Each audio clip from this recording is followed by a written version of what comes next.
bitch, I'm the nice guy. Got the right body and the right mind. Rolling up the party, got the right vibes. Move like haters. Fresh boy, pull up and we lay low.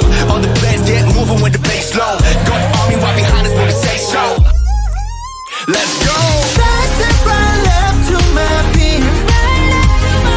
I like the moon rocking me, baby. Know that I got the heat.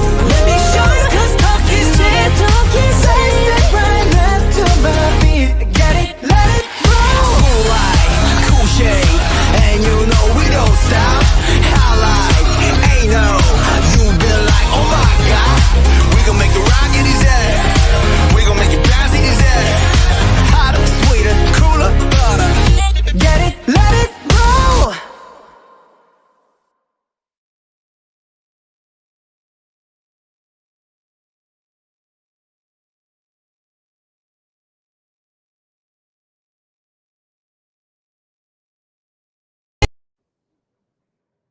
Hello. Thanks for saying hello. I see you.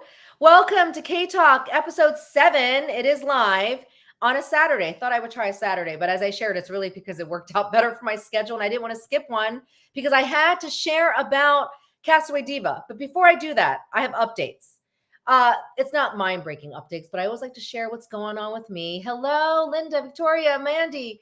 Let's talk about my book. So I never really plugged it on K-Talk. My book is on pre-order and there's the QR code. Thank you for those of you who have supported me. The reason why I emphasize the pre-order, oh my gosh, hello from Italy. I love Italy. I was just talking about it the other day. I missed the food there. I went to Rome. I did a whole Eastern Italy trip. Is that the pre-orders for my book really make a difference. So because it boosts, I guess, the listing on Amazon. There's a reason for that. So by the time it comes out in stores like Barnes & Nobles and Target and everywhere, May 7th, 2024, it'll be elevated. And I was just talking to the publisher because right now I'm in the middle of the final proofs of like the illustrations. There's some illustrations in my book and lists of K-dramas. I got all nervous because the publisher's like, this is nervous for us too because it's the first of its kind and let's see how it does. And I was like, ugh.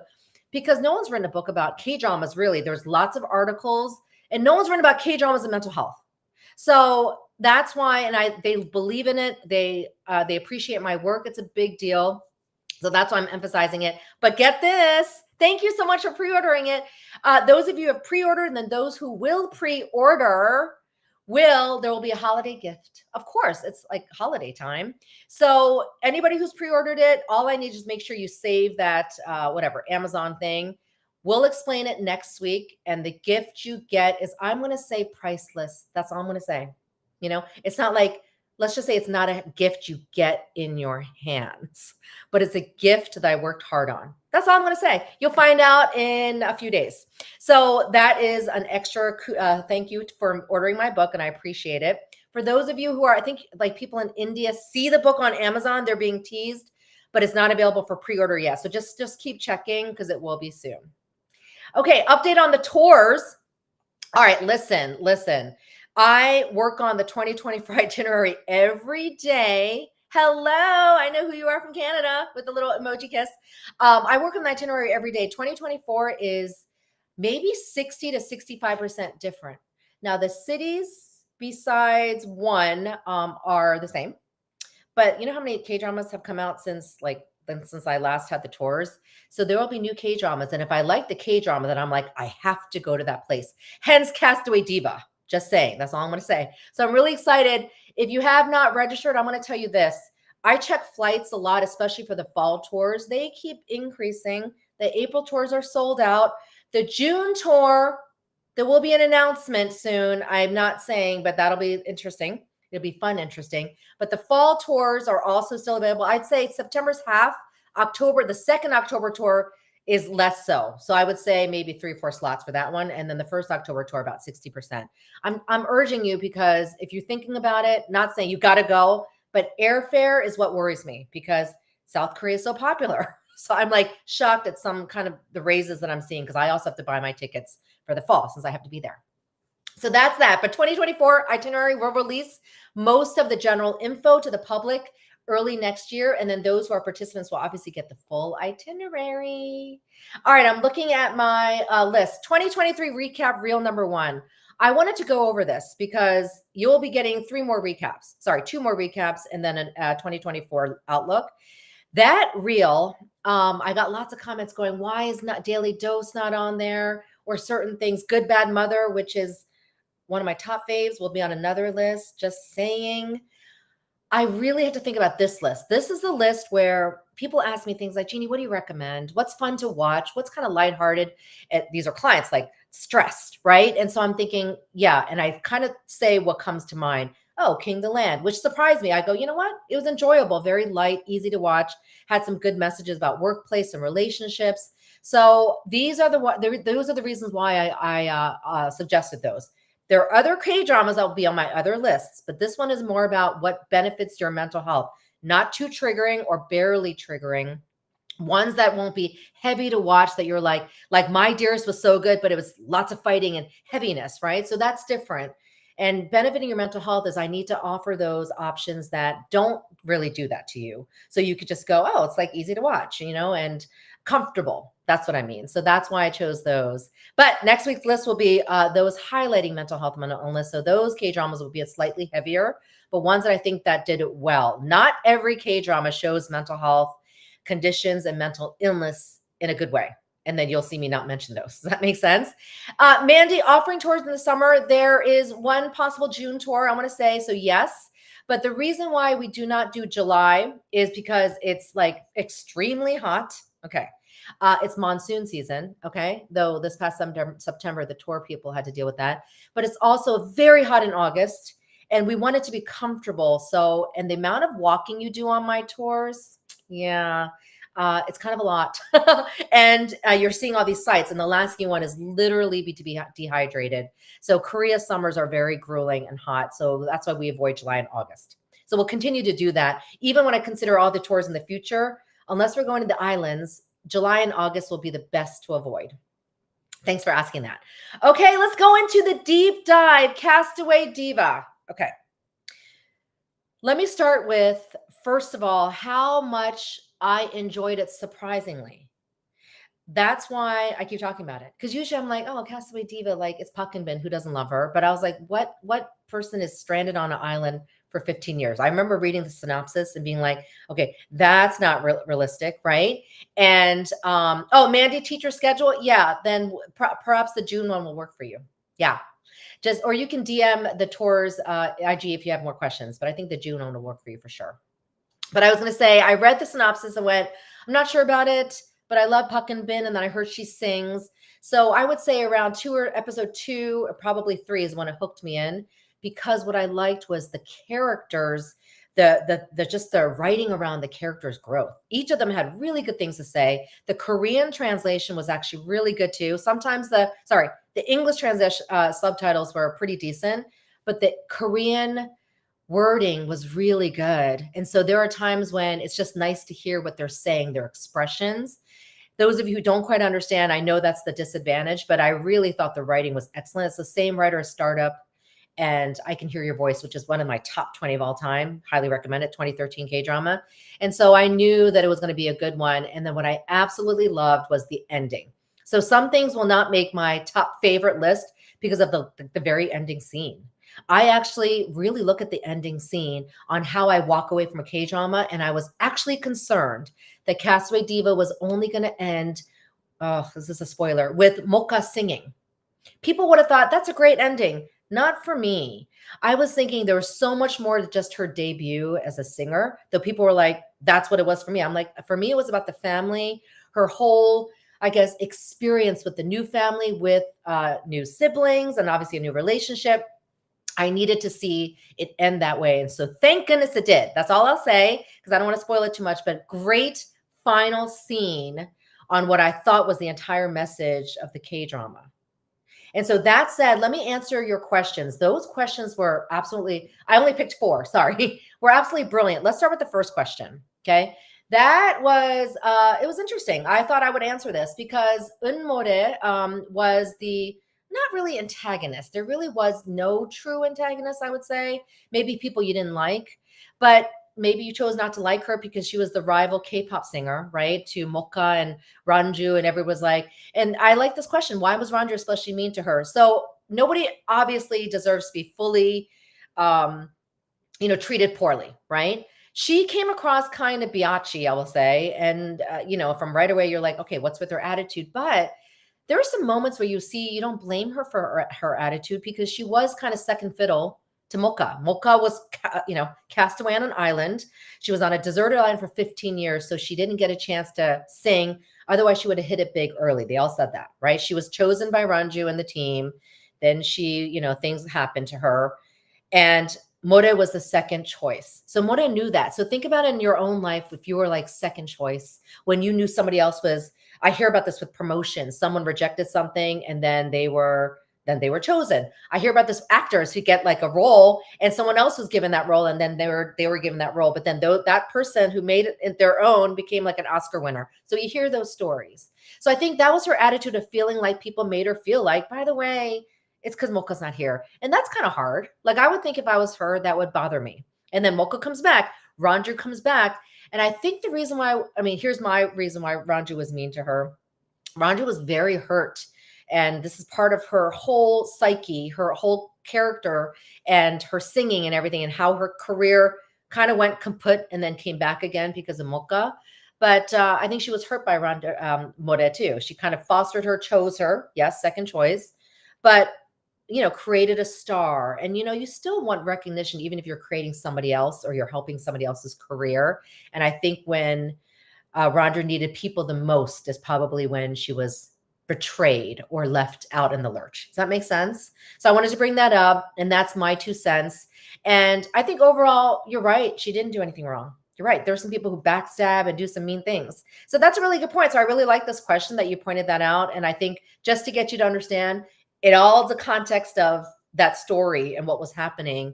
And at the end of the day, yes, I love that as K-dramas give redemption to all the characters that you either dislike or not like that much. She got her own redemption and you see some peace. So you're hoping that in the future they all could get along because they all work they're all under the same agency. Second question is, let me share. I think it's the most pivotal moment. I had to think about this. I was like, pivotal moment. Well, that's a good question. There is not one pivotal moment because there may be for you. Maybe in the plot, the pivotal moment was when Kihol was found out to be who he was. I would say that might be it. Everyone's like, who is he? Who is he? Even though I thought, don't you think it was pretty obvious? But maybe that could be it. But overall, each character had a pivotal moment because I look at the story from the characters, like what's happening with Mocha, what's happening with Kihol, what's happening with his older brother. And so for Ranju, her pivotal moment, I loved her pivotal moment. I had to bring that up to you. Her mom, the discovery, here's my take. By the way, all spoilers. The discovery of her mom being a singer, she didn't know that. And just having her mom's wishes, maybe fulfilling her own mom's wishes, meaning she didn't know anything about her mom besides her being a mom. You don't think about your own mom having a whole life before you. I was thinking that, right? And then she discovered all this stuff about her own mother. And I think that was a pivotal moment for her to actually have the confidence or even actually the desire to sing again. And I'll go back to her psychological, because I actually analyzed her the most. But I would say overall with her, that's what helped her move forward. That was the pivotal moment. Again, her relationship with her mother, but discovery of her mother's life.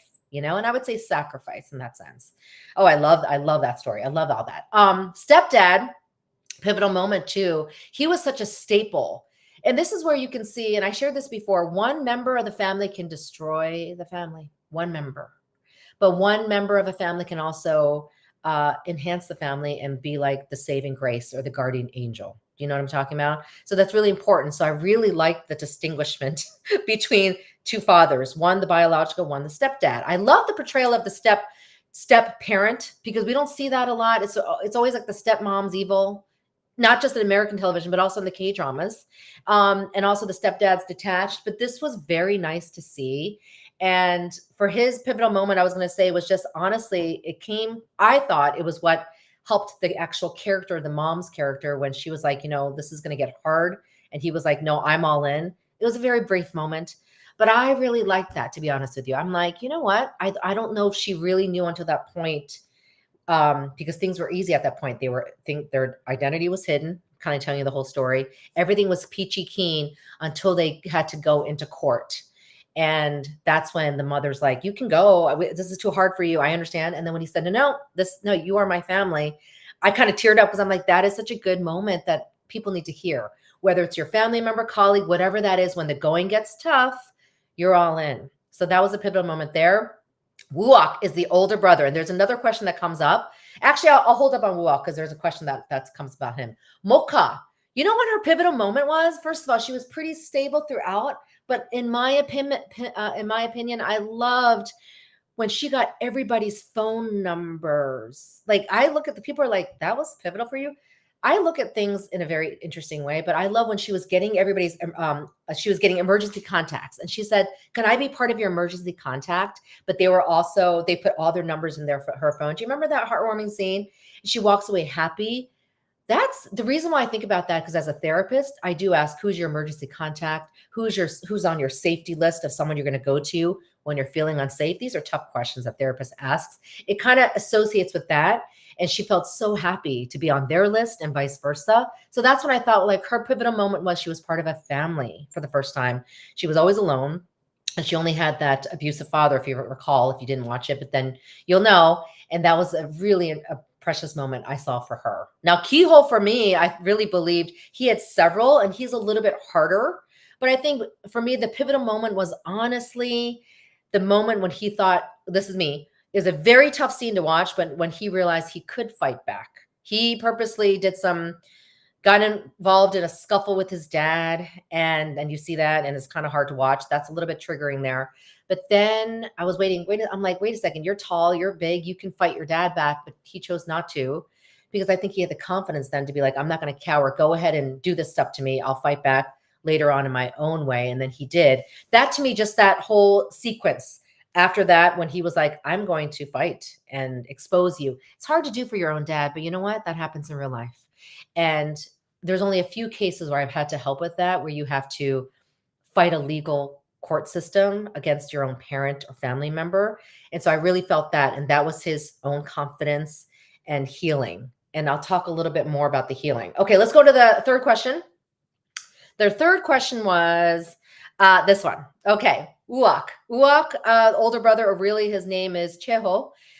His given name was Cheho. And the fact that this is his pivotal moment. It came in the very final episode. First of all, I loved his character. I actually loved every person's character. I talked about Kyuho the most because I thought it was just very noble and devoted. So you can't deny that. But Wook had a really good character. He very much played, I thought, the friend and older brother. I didn't see the romanticness in him because he was so much involved with everything.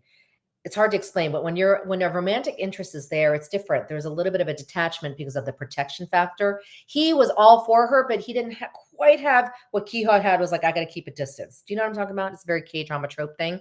But the pivotal moment was when he chose not to share his feelings. Do you know that he was gonna? I think he was thinking about it. He's the type of character that would say it, right? Say it, things as is. Hey, this is how I feel about you. That's very noble to do that. That's what we want. But in this case, sometimes you don't have to share everything. Sometimes you don't have to share if it's not beneficial.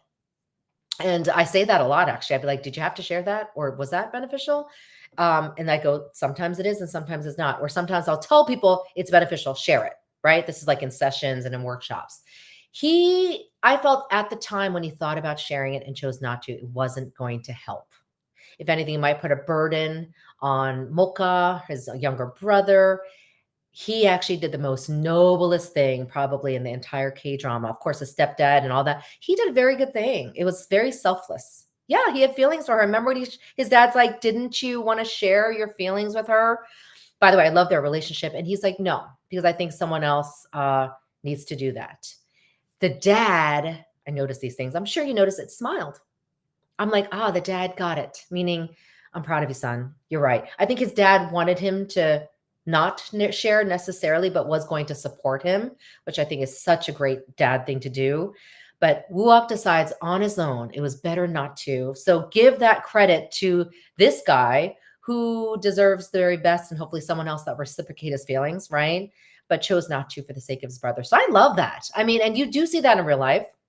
I mean, maybe not to that dramaticness, but people choosing, you know what, I'm not going to tell my dad this, or it doesn't make sense to share this because it's only going to hurt them. Perhaps you're one of those where you're like, I'm not going to share this situation or tell my spouse or tell my kids to protect them. And that'll be one of the other things I want to share about this. Okay, this last question, brilliant question. I had to sit there going, what? Is it realistic to have abused children become such loving and warm adults? Is it possible? First of all, it's a no-brainer. I'm going to say yes. The short answer is yes. So not because I had a hard time answering that as yes. I had a hard time figuring out how to explain that because there's like lots of confidential sessions, right, that I do. But otherwise, it would be a very hopeless life because people do have a terrible upbringing.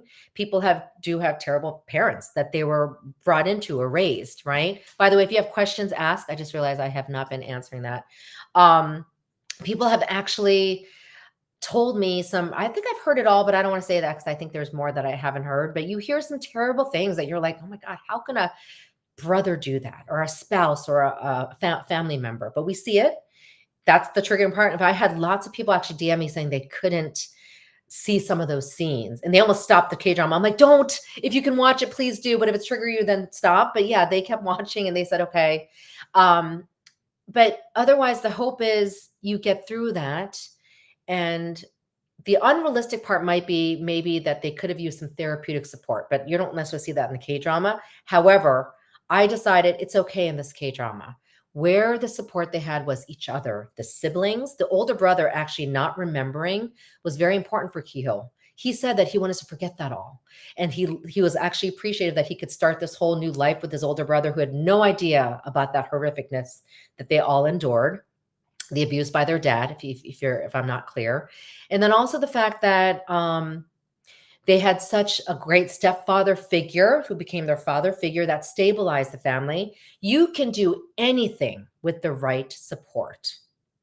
Otherwise, I mean, I don't think then it'd be very hopeless for me to say, yeah, by the way, if you came in traumatized and you had this terrible upbringing that I don't know how to help you. No, the help would be maybe there's one person that can help change your life. I'm going to take a second to think about it, to take a look at this. Hello from California. I was noble for sure. He chose not for the sake of his brother. Yeah. Mocha made it clear to him how much she loved him having has a brother, which I thought was adorable. Yeah, when you're talking about the older brother relation with Mocha, I know there's some people who are like, Jeannie, don't you think they belong together? I'm like, no. I remember getting offended. I'm like, how could you think that? That's just me being fangirl. I'm like, no, you got to go with that original guy. You know what I'm saying? Who was there, and he was her older brother, or Wuok is just that figure in her life that she also needs. And she became very good friends with him. And I thought that was a beautiful friendship. But on this question, it's me answering it very shortly because it's such a big question. But the short answer is yes. And I've seen it. I would never know some of the people that I work with today that are not clients. They're just colleagues that had upbringing similar to Mocha and the brothers and the wife, even the mother who actually had to endure, right, interpartner violence, live very excellent lives that when you hear their stories, you're like, oh my gosh. And I still make that, like, as a therapist, you're supposed to have so much of a poker face. Sometimes I don't. I'm like, what did you just say? Because I'm not necessarily in a therapy session, but they're like, yeah, it's kind of what I went through. And I'm like, I had no idea, but that's an example. I will still say that to people going, I had no idea that you went through that, or you endured that, or you went through therapy for decades for that. So that's the hope. I got a little emotional there because I'm like, that's the hope, that you can live and live beautiful lives. Again, you will probably have that following you, but then you work through that. And where our assumption is that Kihyo was a best example where he had to work through it. Remember those moments when he had that tough, I guess, reunification with his dad, kind of that meetup, and he had a hard time and he kind of cried through it. I was glad to see that because that's realistic, where he was like, oh my goodness, very traumatic. But then he went to Mocha and shared things. That is what can change a person. One person, a relationship, your family, external family, if it's not your family. So just to wrap up with that, because it's so funny because people are like, I had talked to one person from one of my tours actually. They're like, it was too unrealistic. I had high expectations. I love the story and I love the characters, but the story, I can get past like the actual plot, like the Castaway on 15 years, which is I think unrealistic and all that. I don't know. It's me being unrealistic, thinking it's unrealistic. I can get past that because I'm really looking at the characters and what makes sense. And I do believe someone can have a new career at what she was technically 31, which is still so young. Today's career, today's world, I know people who get their PhDs in their 60s, okay, that can start over. So all of that is realistic. And I wanted to go back to the difference between a biological parent and a stepdad. You know what? Yeah, sometimes family, that definition is not conventional and it shouldn't be conventional. Like we shouldn't put it in a box. Like, oh, you should have a mom, dad, or a husband and wife. These days, like if I said that, I'd be like, oh my gosh, then I'd be putting you into like a horrific situation. So a stepfather in this example was the true father. The prosecutor pointed that out. You guys know that quote. Do you remember that quote when he was like, so there is one father here that's lying to protect his kids, and there's another father that's lying to punish his kids. Which one's the real father? I mean, did you like, I just went, that is such a brilliant quote. I was on a TikTok live with my gal pal, Hiromi, who's an actress who fell in love with K-dramas recently. So she's the best fan to talk to. She said this, she just gave a Bible reference, which I thought was amazing, about King Solomon, who had to decide who was the real mother. One of the mothers technically smothered their child, to death. This is in the Bible. And then another mother stole another mother's child. So it was like, who is the real mother? And King Solomon asked a very pointed question, and he figured out who the real mother was by that question. And this is more of a biological question, right? So I had to share that because I thought that was probably one of the best moments. I'm a family therapist, so I'm looking at family, and I love that quote.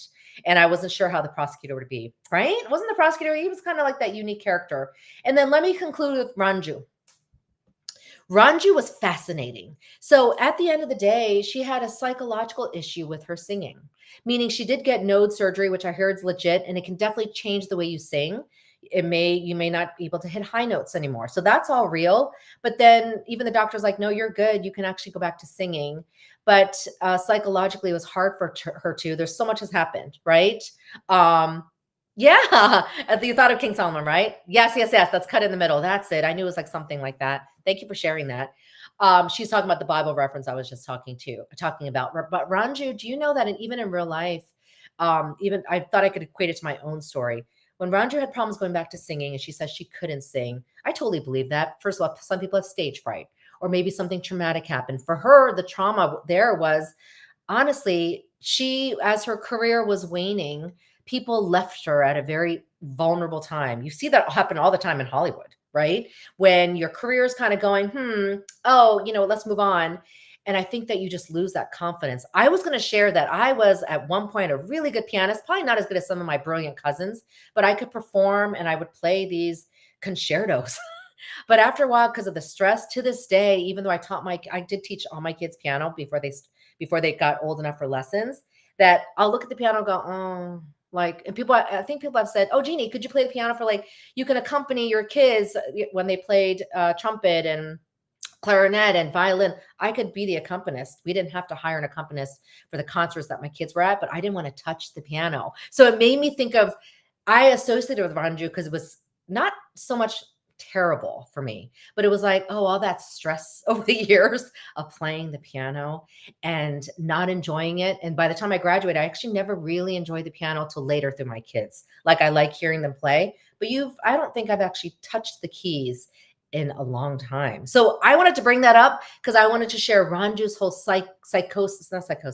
psyche around her singing and just being like, I can't sing after she was the main star for many years, right? That can happen to anybody, to any of us. You can lose all that confidence, but it really goes down to who was around you. And I think that was sad that around that time, people left her. And Mora was one of them, right? Maybe that could have been someone going, you're my mentor. You're great. I need you. That helps to be needed. And that was where she kind of lost all that, had surgery and left it, right? Thank you. And so that is the end of, I would say, Castaway Diva. Yeah, gosh, I got personal there about the piano. Let's talk about the K news. Okay, I'm going to wrap up soon, but I have to talk about this. Oh no, sorry. My K drama recommendation for right now. See, this is why I have notes. K drama recommendation is Parks Marriage Contract, because that's the only one I can watch. There's one I was talking to, actually, one of the people on this call, Tell Me That You Love Me. I was like, I got to see this one. So now I can figure out how to see it with a VPN. But I heard good things about that one. It's a little bit more, I would say, melodramatic. But Parks Marriage Contract, of course, I was going to see it because I love the leads. But I was like, am I ready to go switch on to something else? Yeah. And this is funny. I'm all caught up on this one, and I saw the one last night with my husband. It was probably last one got a little bit more with the plot, but it cracked me up the first couple ones. I don't know why I was laughing. Maybe more of the actress, and then the guy's reaction to her, but it's funny and it's lighthearted, and again, all the tropes. And we like the tropes. You say you don't like the tropes, but you like the tropes. So the marriage contracts, the soon to be probably love triangle that I see, the chebo that's a jerk or cold-hearted person, that kind of thing. In this case, it's kind of another fantasy, but we love those. And I'm seeing a lot of those actually going back in time. But then you see history repeating itself in the current time. Do you know what I'm saying? Someone said that to me, and I was like, that is brilliant. History repeating itself, which it does. You see family patterns all the time. So I highly recommend this one. And also Tell Me That You Love Me, which I'm not really watching because I can't, but I will, because I heard terrific things about it, and it's really doing well in Korea. But that's my recommendations. Let me know if you have other ones. Yeah, people love binging. I don't mind. It gives me self-control, actually, when I watch it as I go along. Okay, let's talk about the K news. Tell Me That You Love Me is the same director as Our Beloved Summer. Oh, good to know. I want to know who the writer is, because usually the writer is something that I connect with. So let me know who the writer is. Korea Herald talked about how Korea is tackling mental health. I saw this. And did you know, people know my work? I had people texting me this the day it came out, DMing me this, Kakao talking. I was cracking up. I was talking to journalists in Korea about it until I read the article. I actually did TikTok on it. I read the article and went, what? So I'm going to share this because this is why part of why I built my company in Korea, to tackle mental health. But they are talking more about mental illness in the article. Now, in my next reel that you'll see next week, there's a difference between mental health and mental illness. I say it all the time. When I'm saying mental health, it's an every moment, everyday thing, the thing I'm talking about now. But when you hear me talking about mental health with mental illness, which is rare on an IG or a YouTube, it's because it's a specific diagnosis. It's more, I would say, confidential, and it's not uncommon, but that's not what I'm talking about. But that's what this article got confused with. And they confuse the two words, but they say mental health. And that concerns me. They're still seeing it as so stigmatic of it being so clinically a diagnosis, when it's not that. It should be integrated into everything. So I'm saying that because I just kind of wanted to point that out. Feel free to read the article. This is where the U.S. is obviously decades far in advance. And even then, the U.S. has stigma, right, in workplaces in certain situations. But I do hope, and I remember asking journalists, what do you think? And they're like, yeah, we're excited. This could be a good move when they have mental health checkups twice every 2 years. I went, yeah, in the US, it's part of an annual physical if you go to your annual physical. Now, if you start showing symptoms, your primary care physician will ask you to fill out forms. Maybe you had those forms. So it's very much integrated in our care. And that's pretty recent, I'll be honest with you, probably in the last 10 years. But in Korea, when you have a checkup every 2 years and you're looking for diagnoses like schizophrenia, that's not exactly accurate. That's my thing. So obviously me hoping to do more education on that is why I'm very passionate about it, because that's my home country. That's where my family's from, and tons of friends are there. So I do want to, really tackle that. Okay. Lastly, BTS members are going by December 12th. They will all be in Kunde. They'll be in the army. But don't forget, Jin's been there for a while, and J-Hope a little bit, I guess, 4 months after that or 6 months after that. Jin will be released, I guess, pretty soon, if you think about it. So we'll still get our fill. And what I really like is I'm talking to Army folks. Don't forget, they have these documentaries coming out and all the members pre-recorded stuff. I think that's brilliant. because they know people are going to miss them. There is the grief there. Go ahead and grieve. I think I actually feel this for every K drama star that I fall in love with that goes to Kunta. Like I think I felt it for decades, going, oh, so then let me guess, they're going out on a high, which you see with every actor. They do this final K drama and then they enlist in a month. That has been the trend, right? Because they want to get everything in. And so, but they come back. Some of them, these stars come back with a brilliant career after that. So there's more in store. But I just wanted to emphasize that I think it's okay to be sad. And I think someone said something like, "What's the big deal?" Or another flip side is, "Oh my gosh, it's just going to be so hard." I go, those are all okay to feel, you know. And I think for a while, this is where you can depend on each other. The army base is huge. So go ahead and talk about it and get on calls together and watch all their documentaries like watch parties, you know? And that's actually what a lot of folks have done in the past when they miss their favorite idols that have left, right? And I'll hear about it and they'll be so sad.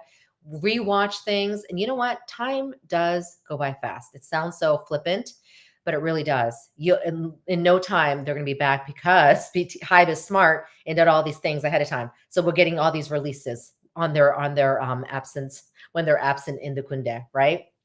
So I wouldn't worry about that. But I want to talk about that because a few people had brought that up and saying they were really sad about it and didn't know what to do. So my thing is, you keep rewatching their stuff. I rewatch K dramas all the time. I mean, yeah, that's why I'm a little slow on the new ones, because I'll rewatch things because I miss it or I like the topics and want to make myself feel better. Yeah, I'm the same. And so I think that's important. And the grief is legit. You are grieving.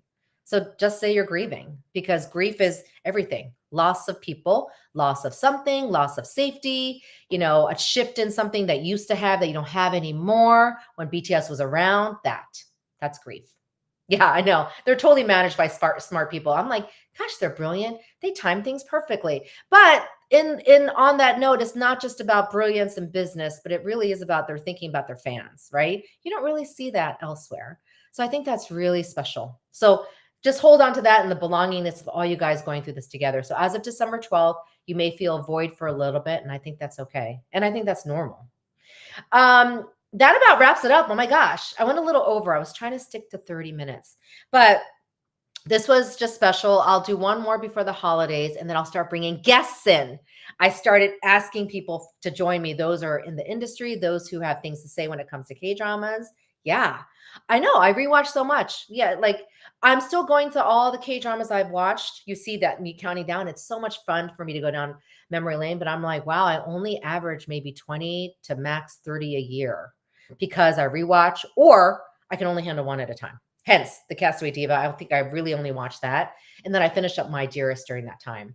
I have one last tip I'm going to leave you with until next time. In Castaway Diva, Uwak says this to Mocha about eating alone. Do you remember that scene? He's like, she's like, if you ever eat alone, call me. And it was very touching. I think that's probably when he fell in love with her. He's like, that's so endearing. I love you. There's a saying in Korean, honbap, like honja means alone, and pop, eating food. Such Koreanness to do the slang. But I thought that was interesting because you see that a lot these days. That's why they have a slang for eating by yourself. People are eating by themselves or drinking by themselves or watching K-dramas by themselves. Some of them can't be helped. Even I'll watch a K-drama, I rewatch something by myself, even though I love watching them with my husband. But the aloneness that's the holiday tip. When we're all busy during the holidays are actually, I would say, a little bit more difficult time than people would admit. It reminds you of maybe people you're missing or things you don't have, or I don't know, you're so stressed out by family obligations and travel that you're like, this is too crazy. And then people get sick. Like I felt myself getting a little sick. I saw that my sister is sick because we're busier. But the aloneness, let's not eat alone. So I was thinking, yeah, I do have to eat alone. Sometimes you have to because when you're working, but the alone could be, you know what, let me take a break. I'll eat as I watch a K-drama, or I'll talk to a friend and eat. This particular time, I'd like us to tackle that aloneness and maybe try not to eat alone if you can. It's a purposeful thing. Don't think that just because you have all these friends and family that they reach out to you. I have found that to be the number one thing I suggest, like in sessions. I'm like, did you call them? Did you text them? I mean, and they're like, no. And I'm like, okay, so then I don't want you to keep complaining that you're alone. because you also have to take that step. It does work both ways. People can't read your mind. So Uok saying, yeah, I'm used to eating alone, or she's like, you reach out to me. And then I wanted to end with, he did. And she actually showed up. Now, this isn't a K-drama, but if you tell somebody don't eat alone, or they're telling you not to eat alone, you take their word for it, and then you make sure that you hold them accountable, going, hey, remember you wanted to meet up? Let's do it. I'm saying that too. It goes both ways. Hold one another accountable. If you don't eat alone, then call that person. Wuok called her. She came out to the Han River, that popular scene that everybody knows, and went and ate with him. And that's my ending message, right? And I want you guys to remember that, not to be so alone, and make an effort to try to fill that. It's not avoidance. We're all communicative creatures. We all need to feel like we're with people. People can feel alone in their marriages, in their families. If that's the case, find other outlets. Okay. So even as a family therapist, I'm saying that sometimes the families are not the safest places. I'm going to wrap up. I'm going to see if I missed anything here. Oh, writer is Kim Min Jung. Sound of Magic, Love in the Mood. Got to know. This is for Park's marriage contract. Or are you talking about telling me that? Oh, Park's marriage contract. BTS and stars enlisting. As a mother, I'm truly sorry. Korean young men must listen and have no choice. As a pacifist, just get armies and soldiers. No, thanks for sharing that. I can see that. I mean, of course, it's always a harsh reality of the world that we live in. I share this a lot too, because growing up in Korea, it's like a no-brainer. Like when they have these like air raids, or like they had like an emergency big service thing when I was in Korea, and I was like, oh, you guys okay? They're like, we're so used to it. What are you talking about? Then I realized people get used to it. North Korea and South Korea never signed a truce or an armistice, so technically it makes sense. And I think because it's part of Korean society, they accept it. Like they don't really question it, except with BTS, right? And certain people that have exceptions. But I think for now, that's the reality. But I understand about the peace and all this. It's just a harsh reminder of some of the hardships out there in certain countries, that are happening right now. But we still have a lot to look forward to with the holidays. 2024 is coming around the corner. I am so excited. My one word for this year was belongingness. Start thinking, y'all. I was going to say this next week, but I'll say it now. Start thinking, you guys, of your one word for 2024. It took me 3.5 weeks to think of mine. I am just about finalized with it. I was like going back and forth with versions. I got it. I have my 2024 word. I will release it on January 1st. Keep you in suspense. But I really think it through. What am I going to do all my work surrounding? I think I lived up to belongingness. It's still there. I'm not going to forget that word. Don't forget that word. But think of your one word that you are going to live by in 2024 and do everything around it that applies to your work and family.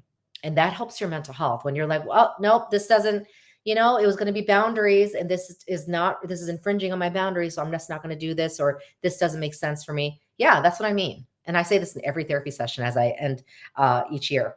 So that was next week, but oh well, I said it already. Thank you so much for joining me for an extra long show. Have a great next week. You'll see me next week for the final show of the year. And until then, you know where to reach me.